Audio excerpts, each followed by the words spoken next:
Good morning students. बेटा हमने अभी तक लॉज ऑफ केमिकल कॉम्बिनेशन में first law of chemical combination study किया था, that is the law of conservation of mass. इसके बेसिस पे कौन कौन सा न्यूमेरिकल आता है, कैसा न्यूमेरिकल आता है, वो डिस्कस किया। यही एक टॉपिक है जिसमें से हमारे पास न्यूमेरिकल पार्ट आता है, बाकी न्यूमेरिकल नहीं है, जस्ट स्टेटमेंट और कंसेप्चुअल क्वेश्चन है। सेकेंड है the law of constant composition,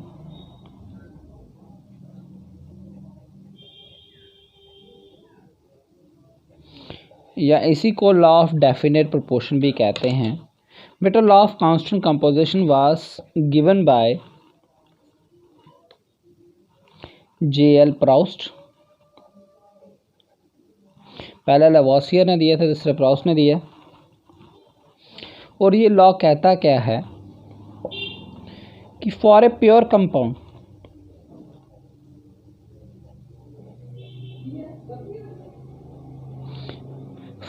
compound the ratio of the element by mass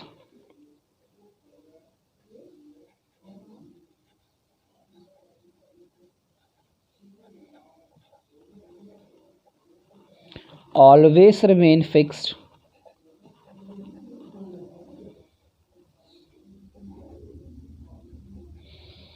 irrespective of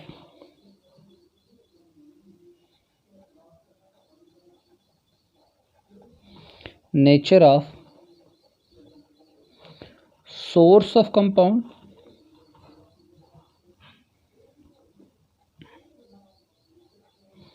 or method of preparation of compound। तो किसी भी कंपाउंड के लिए जो ratio of the element by mass है वो हमेशा फिक्स रहती है, चाहे वो कंपाउंड किसी भी नेचर सोर्स से लिया जाए या किसी भी मेथड से प्रिपेयर किया जाए। That is irrespective of nature of source of the compound और method of preparation of compound. ये डिपेंड नहीं करता कि वो कंपाउंड किस सोर्स से लिया गया है, किस मेथड से लिया गया है, उसमें ratio of the elements by mass always remain क्या रहती है, फिक्स रहती है। फॉर एग्जाम्पल वाटर है बेटा, वाटर आप लेक से ले लो, पॉन्ड से ले लो, रिवर से ले लो, सी से ले लो,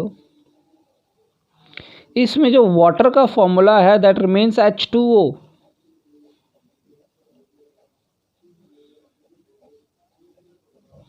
ये कभी चेंज नहीं होता, वाटर रिमेन्स H2O। वाटर का फॉर्मूला H2O रहता है, ऐसा थोड़ी होता है पॉन्ड में H3 हो जाएगा, सी में H4 हो जाएगा। वाटर का फॉर्मूला H2O ही रह रहा है। दैट मीन्स कि मासेस के रेशियो, हाइड्रोजन का मास कितना है 2 और ऑक्सीजन का मास कितना है 16, तो रेशियो क्या रह रही है 1:8। The ratio remain 1:8। किसी भी सोर्स से ले लिया, ये वाटर किसी भी मेथड से प्रिपेयर कर लो। प्रिपेयर कैसे कर सकते हैं हम, hydrogen plus oxygen 2H2।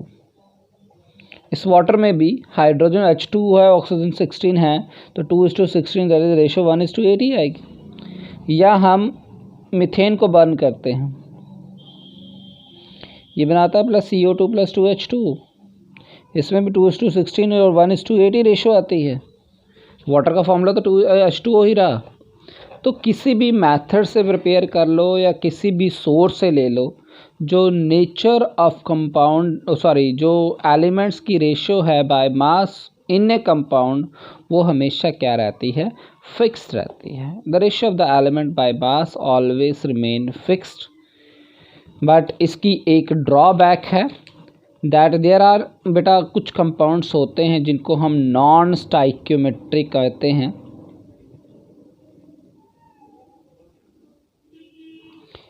Ni 0.78 oxygen, इनमें रेशो चेंज होती रहती है। तो कुछ में ये चीज़ होता है कि ऐसा नहीं है कि हमेशा फिक्स रेशो रहेगी, बट मोस्ट ऑफ कंपाउंड में रेशो हमेशा फिक्स रहती है इररिस्पेक्टिव ऑफ द सोर्स और मेथड। बट याद रखना रेशो हमने किसकी लेनी है, मास की, नंबर की नहीं। ये 2:1 नहीं लेना, रेशो मास की है 2:16। 2 हाइड्रोजन का मास 16 ऑक्सीजन का मास, तो रेशियो क्या बन गई 1:8। तो ये हमारे पास लॉ था जिसे हम कहते हैं लॉ ऑफ कांस्टेंट कंपोजिशन। अब जो क्वेश्चंस हैं वो बेटा विदाउट एनी न्यूमेरिकल पार्ट हैं। थर्ड है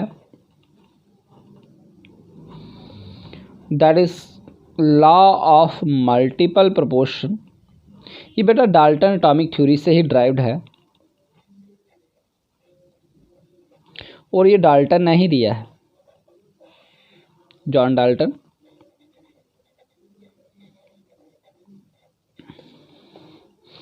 डाल्टन ने दिया law of multiple proportion. Dalton कहता है कि ज़रूरी नहीं है कि 2 एलिमेंट मिलके सिर्फ एक ही कंपाउंड बना सकते हैं। 2 एलिमेंट मिलके एक से ज़्यादा टाइप के कंपाउंड भी बना सकते हैं।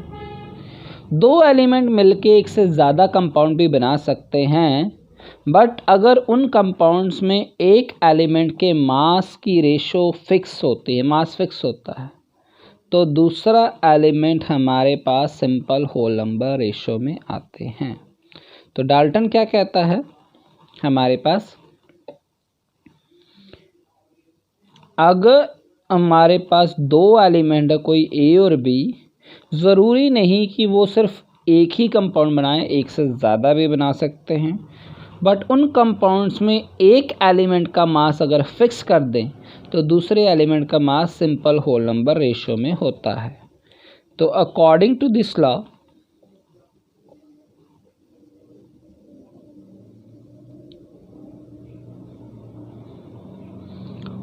two elements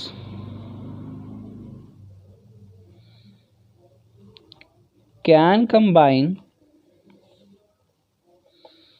to form more than one compound,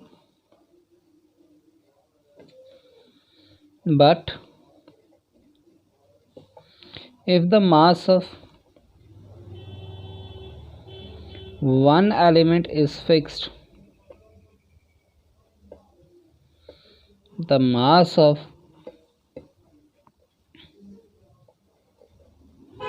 other element would be in simple whole number ratio। अगर एक एलिमेंट का मास फिक्स कर दे तो दूसरे एलिमेंट का मास क्या होगा, सिंपल होल नंबर रेशो में होगा। फॉर एग्जांपल बेटा हम ले लेते हैं सी और ओ, कार्बन एंड ऑक्सीजन। कार्बन और ऑक्सीजन मिलके कौन कौन सा कंपाउंड बनाते हैं, कार्बन और ऑक्सीजन मिलके बनाते हैं बेटा एक कंपाउंड कार्बन मोनोऑक्साइड, CO होता है कार्बन मोनोऑक्साइड, और एक बनाते हैं कार्बन डाइऑक्साइड CO2। तो carbon monoxide and carbon dioxide ये 2 कंपाउंड बनाते हैं। तो कार्बन और ऑक्सीजन मिलकर जरूरी एक नहीं एक ही कंपाउंड बनाए, एक से ज़्यादा कंपाउंड भी बना रहे हैं। और कार्बन का यहाँ मास कितना है 12, ऑक्सीजन का कितना है 16। यहाँ कार्बन का मास अगेन क्या है 12, ऑक्सीजन का 2 ऑक्सीजन का कितना हो जाएगा 32। मतलब कार्बन का मास फिक्स है दोनों में। अगर एक एलिमेंट का मास फिक्स हो, कार्बन का दोनों में फिक्स है, तो ऑक्सीजन के मास की रेशियो क्या होगी, सिंपल होल नंबर, दैट 16:32 क्या है 1:2। एक सिंपल होल नंबर रेशियो है। सिंपल होल नंबर रेशियो होती है 1:2, 2:3, 3:4, 4:5। ऐसे रेशियोज को हम सिंपल होल नंबर रेशियो कहते हैं। तो रेशियो क्या रह रही है, फिक्स रह रही है, इसी को हम लॉ ऑफ मल्टीपल प्रोपोर्शन कहते हैं। तो जब भी 2 एलिमेंट्स कंबाइन करें, एक से ज़्यादा कंपाउंड बनाएं, और अगर एक एलिमेंट का मास फिक्स हो तो दूसरे एलिमेंट का mass simple whole number ratio में आता है। एक और एग्जांपल देख लेते हैं बेटा हम इसकी। जैसे हमारे पास ये क्वेश्चन नाइट्रोजन के ऑक्साइड्स के लिए बड़ा कॉमन आता है। नाइट्रोजन कौन कौन सा ऑक्साइड बनाता है, एक बनाता है N2O, एक बनाता है NO, एक बनाता है NO2, एक बनाता है बेटा N2O4 और एक बनाता है N2O5। ये सारे टाइप के ऑक्साइड्स बनाता है। मास लिख लेते हैं, नाइट्रोजन 2 हैं, 2 का मास कितना होगा 28, ऑक्सीजन का मास कितना होगा 16। एक नाइट्रोजन है 14, दूसरा ऑक्सीजन का मास कितना होगा 32। NO है 16 रहेगा। NO2 नाइट्रोजन का मास होगा 14, ऑक्सीजन का मास होगा 32। N2O4 नाइट्रोजन का मास होगा हमारे पास 28, ऑक्सीजन का मास होता है। ये बेटा NO2 N2O4 एक ही कंपाउंड है, इसका डाइमर है तो इसको यूज़ करने की ज़रूरत नहीं है, इसे रहने दो। N2O5 में हमारे पास नाइट्रोजन होगा 28, ऑक्सीजन हो गया 16, 5 द 80। अब नाइट्रोजन का मास फिक्स नहीं है, 28, 14, 14, 28 है। अब फिक्स कर लेते हैं। फिक्स करने के लिए मैंने सबको 14 बना लो, ये सबको 28 बना लो, आपकी मर्जी है बेटा। ये सबको 28 बना लो, ये सबको 14 बना लो। इसको 14 बनाने के लिए किससे मल्टीप्लाई कर डिवाइड करना पड़ेगा, 2 से, तो दोनों को 2 से डिवाइड कर देगा।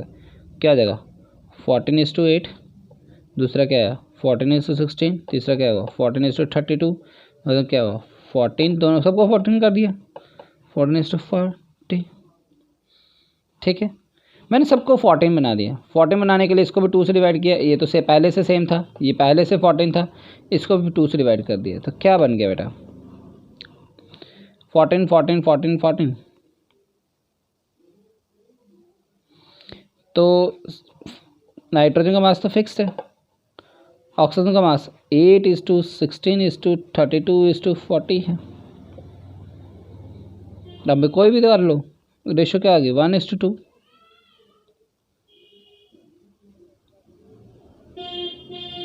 की रेशो क्या है 1:2।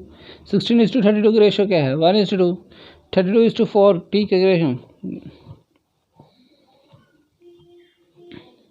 देखो 8 1 8, 8 2 16, 8 हमारे पास 4 दा होता है 32, 8 5 दा होता है 40।